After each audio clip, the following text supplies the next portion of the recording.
everybody. Thank you so much for joining us today. We are very excited to be celebrating Yom HaAtzmaut, Israel's 73rd birthday with you. And we're going to celebrate by listening to a beautiful story, personal story of Aliyah from Ethiopia to Israel. Our speaker today is Yasu Mola. Yasu was born in 1979. He is married with children. He was born in a village called Ambovar, not too far from Gondar in northern Ethiopia. He made Aliyah with his family when he was just a child. Yasu also served as an officer in the IDF. Yasu has a BA in business management and an MA in educational directory systems. He works in Discount Bank Discount in Israel, and he lives in Nasher for the past 5 years, and he is a social activist in the city. Yasu, we are so excited to hear your personal story. Take it away. Thank you so much, Yasu, for joining us today. I have a few questions for you to help us learn a little more about your background and the story of the Ethiopian Aliyah. How was life in Ethiopia for a Jew? Tell us a little bit about the Beta Israel, the Jewish community from Ethiopia. I grew up in a village, it's called Ambovar. Ambovar is nearby Gondar. Gondar was the biggest city in north. Ambovar was I think in my time, the center of the Jewish community in Ethiopia. And we live in, I remember I was 4 years old this time, so I remember that it was very, very good life. We play all the time. When we need to work, we work. My father was had cows, have sheep, land works. So we eat and live, but in things that we had in the house all the time. So in my memory, it was good memory. I loved the village. It is beautiful. I think that if you want to understand how Jews lived in Ethiopia, you first must know how they arrived to Ethiopia. There is several versions for that. For the first one, talking about King Solomon and Queen Sheba. When Queen Sheba came to visit King Solomon, they were together. And when she came back to Ethiopia, she had a boy. His name was Menelik. When Menelik grew up and became a king, he came back to Jerusalem to get his father's blessing. When the visit is end and he go back to Ethiopia, King Solomon, as a father, he sent with him military advisors, agricultural, artists, a lot of people to help him to rule the country. And when they arrived to Ethiopia, King Menelik gave them a land, Simeon Mounts, to live there in their beliefs, like Jerusalem. And they helped him to rule the country. And the country has become an empire in those times. As you know, when King Solomon died and they have a new king, Ethiopia has become a Christian country. When the Christians came to Ethiopia, they decided that the Jewish is not good for Ethiopia, and they decided to kill all the Jews there. So from then until the day we come to Israel, the Jewish community have prosecuted, and they had to live a poor life. They live in their beliefs. Since then, Jews live in Ethiopia among the Ethiopian community. Kings of Ethiopia changed and they become a Christian country. They begin to have lands. They begin to work in high quality jobs. So they live in poor times. Okay, so why did your family want to leave Ethiopia?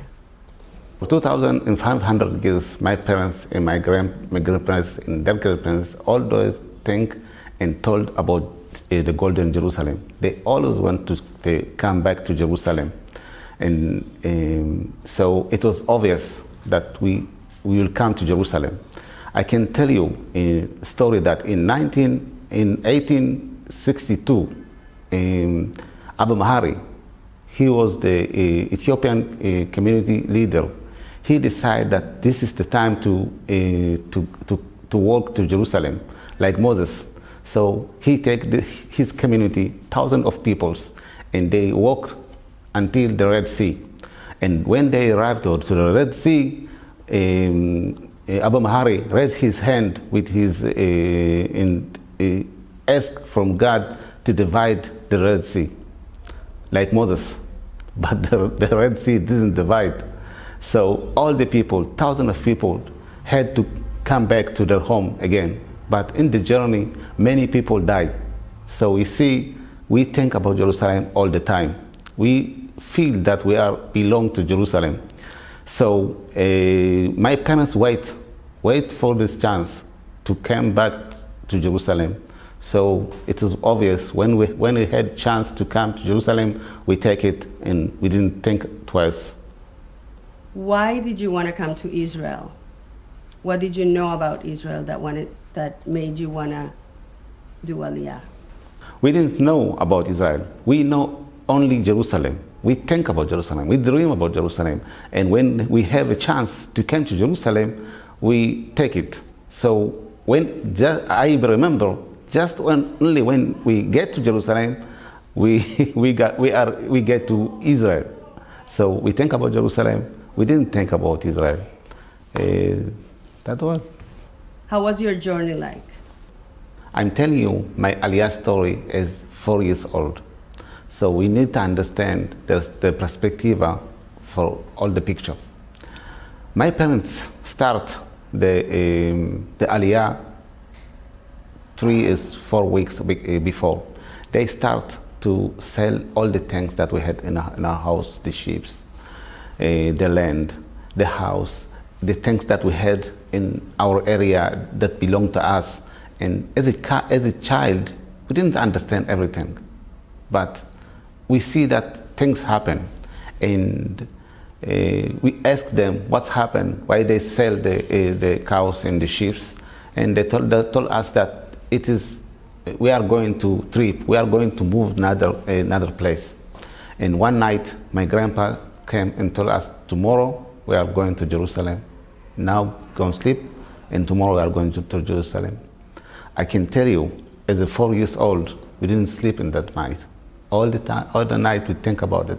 We are going to make true my parents' dream. So we talk about that, and it was very, very exciting.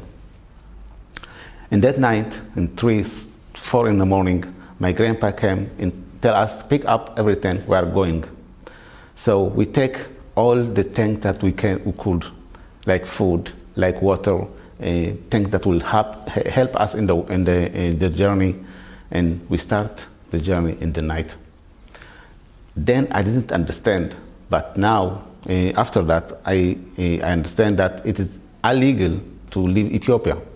So they need to do all the things in secret, because if the government or soldier will know about that, they will send all our family to the jail. So they need to do all the things in secret.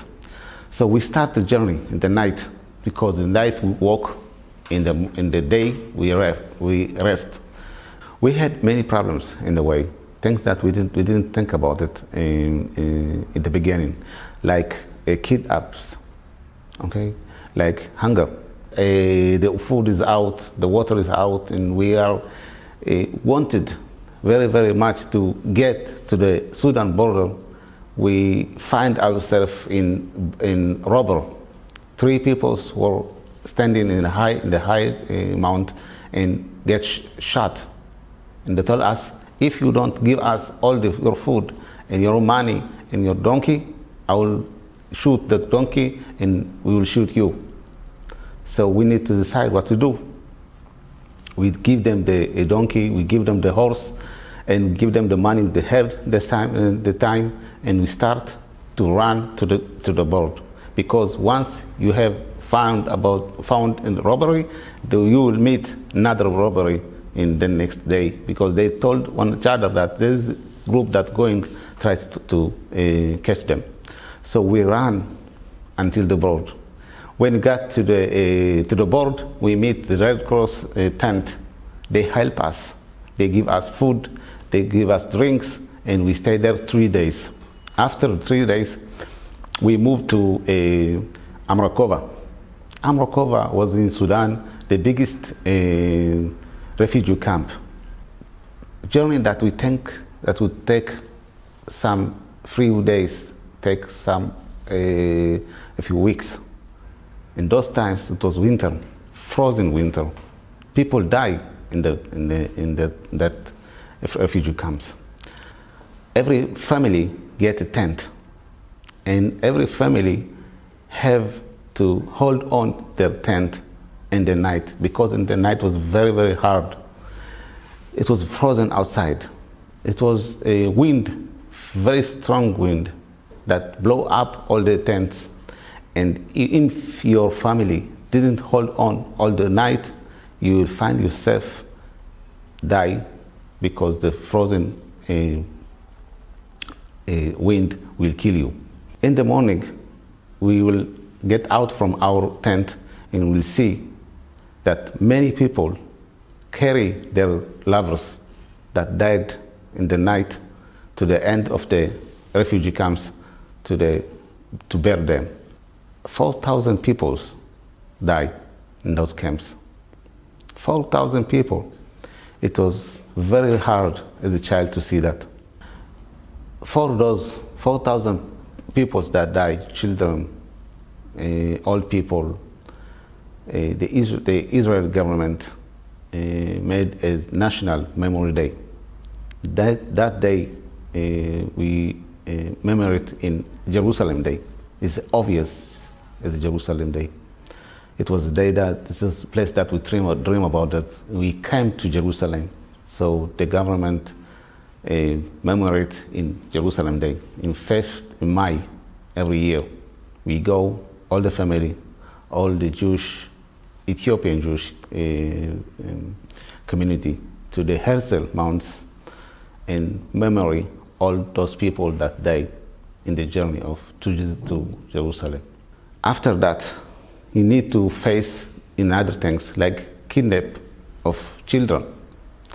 I can tell you, as a 4.5 years old I was in that time, I didn't go out from our tent, because my parents told us, if you will go outside, people will take you. So I stay in my tent almost all the time. So there is a Mossad peoples that was arrange all the things in the refugee camps, and they told us when the time is arrived to go to the desert to get to Jerusalem. You need to arrive to the desert, and when we arrive to the desert, we see a lot of people there, a lot of people that waiting. You see a group that hiding behind the bush and waiting for something. I didn't know for what they were waiting, so we hide under the bush and wait. And I see then a big bird that came in the middle of the desert, and with lights. I didn't understand that what is it, but it was amazing thing, because we didn't see it before. The Mossad people call every family, and every family take the children and get in on to the board of the airplane. Inside the airplane, there is no chairs, because they wanted to get in more people, so they need to get out the chairs. We get into the airplane, and from then we arrived to Jerusalem. Our parents was in high. They was very happy. They get out from the plane and kiss the land and pray to God to thank Him for His blessing and for this moment. What were your fears and concerns from the journey? What helped you power through? As a 4 years old, we didn't think about problems. We think just that we're going to Jerusalem, that we are going to fulfill my parents' dream. So it was very, very exciting for us. We understand all the problems only in the way. When we started the journey, we find that we have a lot of problems in the way, like kidnaps, like hunger, like thirsty, like injury, a lot of things that happen in the way. I can tell you is my journey story that my brother, my biggest brother, have a snake bite, and he is very, very sick. As a family, my uncle take him back to hospital. In our family, all the family continue to the Sudan, because the dream was biggest than all the problem that they had. Problem that we can solve, we solve. A problem that we didn't can to solve, they stay there, and we continue move to fulfill our dreams. My brother came 10 years after us. So we had problems, we solved all the problems that we can, and problems that we didn't solve, they stay in Ethiopia. The dream was biggest than everything. How was it like to finally arrive to Israel? That must have been unbelievable. When we arrived to Israel, we was very happy. My parents was in euphoria. I think they was the most happiest people in the earth, because they feel our dream. They feel their parents' dream. So I can tell you how much happy they were. But the things that not was like they thought. First of all, Jerusalem was not made from gold. The second, they didn't speak in the same language. Everything that we know is different from there. I'm talking about the simple things, like going to the bathroom, to make food. The water is not from the earth. You open the and that things was different. I think my parents has slowly started to understand the lives in Israel, and it was very hard for them, because they dream and think about Jerusalem gold, and they find this themselves in another place. And it was very hard. It is not doubt that life in Israel is better from Ethiopia. We have many things that we didn't have in Ethiopia, but still, it's not the same. It's not the dream that they thought and think and hope to find.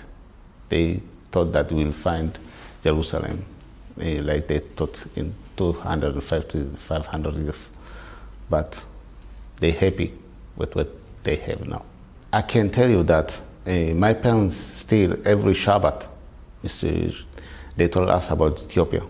They told us about their lives in Ethiopia, and how they keep the Jewish community there, how they keep the life of separate from the others, from the Christians. How is living in Israel different than living in Ethiopia? The life in Israel is very, very different from life in Ethiopia. When you are in Ethiopia, you live like a farmer. You have your own land, not your own, but you have land from your government, and you work. You have sheep, you have cows, and you have hierarchy. You have the wife, you have the children, and that was the life. The father was the chief, the boss of the house, and the others respect him. And the old people, they have the knowledge, they have the respect. In Ethiopia, in Israel, it was different, because they arrived to Israel and they had to face in problems that they didn't in Ethiopia. First of all, they didn't know the language. So if you don't know the language, it's very, very hard to walk to hospital, walk to work, walk to other places. And as young people, like every immigration, the youngest know the language very, very fast. So our parents depend on us as a 5 years old, 6 years old, When they go to the doctor, they need us because we need to translate all the things. If they were going to the market, they need someone that will talk the language. From being as a king, as a boss from your house, you being as someone that depend in children. And it was very hard for our parents. And until now, I can tell you that there is some people 30 years after didn't overcome these problems. The second thing is women start to be independent. They went to work, they earn money, they had their own money, and they walk outside in every place. And sometimes it's very hard for the husband. So the moving from Ethiopia to Israel changed the structure of our family, and it was the biggest problem, I think. What are some of your challenges as an Ethiopian Israeli? We have some challenges as Ethiopian Israeli in Israel. First of all, we have a phenomenon, racism. I think it is a problem that hold us from integrate. We have a hidden discrimination. We find it in places, in trying to find a job. You find it. You find it sometimes when you go to buy a house. You see the neighbors sometimes that they don't like you just because you are Ethiopian. You find it sometimes in government offices. It is hidden discrimination. It's not government thing. It's not something that people allow. And I think if we want to succeed in Israel, we need to work harder. We need to work harder than everybody, because if you are less than others, you won't succeed. In what ways do you feel the Ethiopian community in Israel is being supported? What additional support would you like to see? I think that we need to have a specific and tailor-made programs to succeed in integration in Israel. For example, here in Nasher, we are enjoy from your support from the Broad Country Foundation and Federation. Your support help us to build plans and tailor-made plans to children and older Ethiopian Jewish to succeed, integrate in Israel. I can tell you that as a man that live in Nasher and evolved in Adam Community Center, we have a program for the children that will give them a chance to succeed. We have students that came to help them with their study. I think and I believe that if they will succeed in the school, the life will be open. And it's very, very important, and your help us to give them the solution. The second program that we are, it is very, very important, I think. It is for older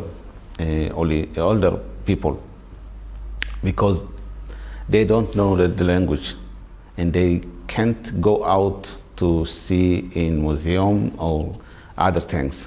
So they stay in house, and the program give them a place to meet and have their own community. And they came every morning 3 hours, 2, 3, 4 hours, and play together.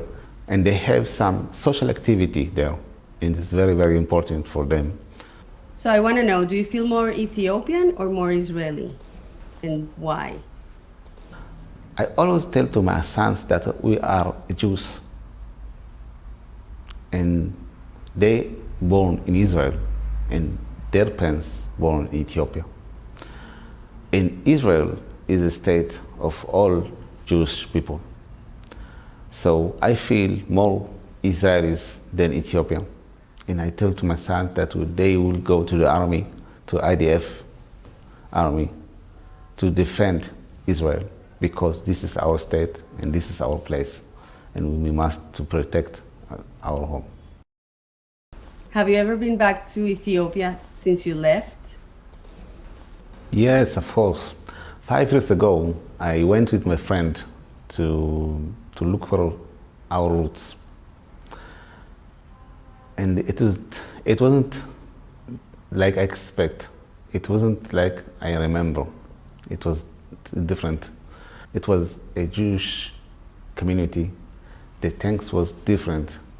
The mountains, I think, it was different in my memory.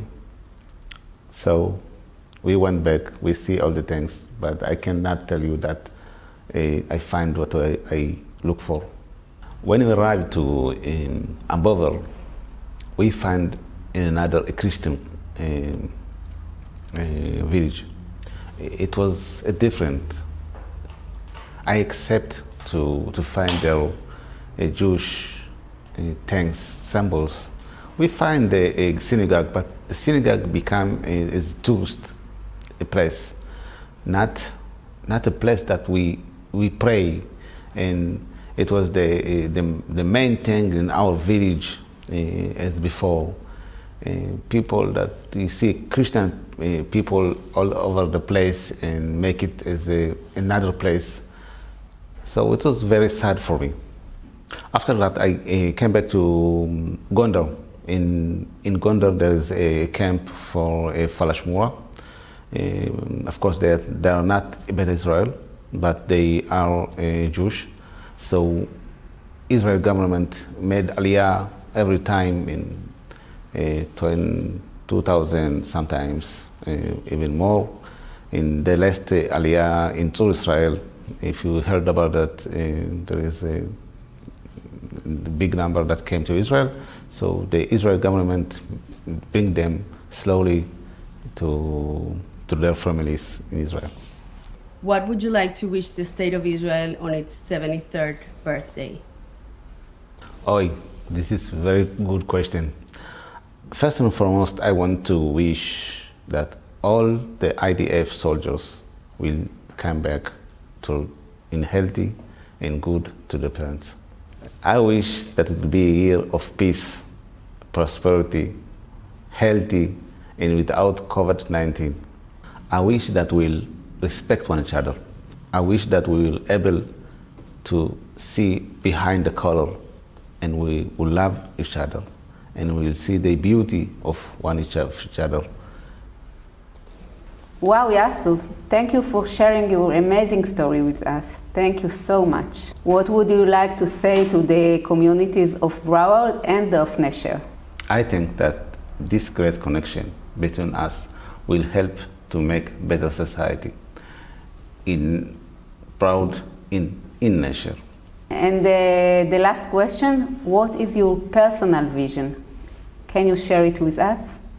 My vision is to see myself in few years as a manager of a branch of my bank.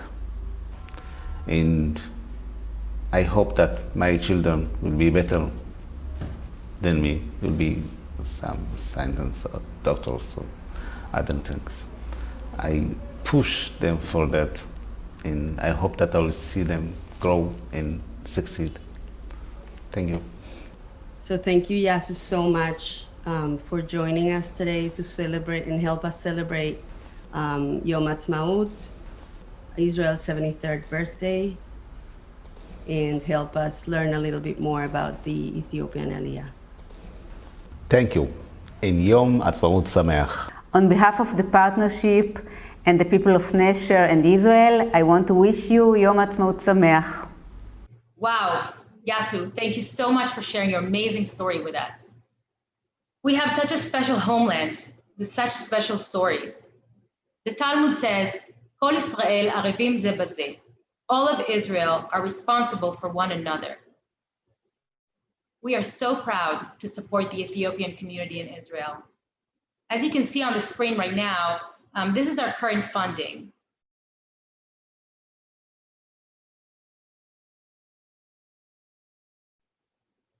If you wish to learn more, or if you want to make a gift in honor of Israel's 73rd birthday, please contact me at ldonner@jewishbroward.org.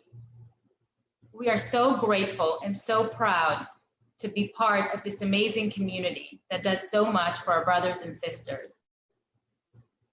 Wishing you Yom HaAtzmaut Sameach, Happy Israel Independence Day. Thank you for spending your time with us today, and hope to see you soon.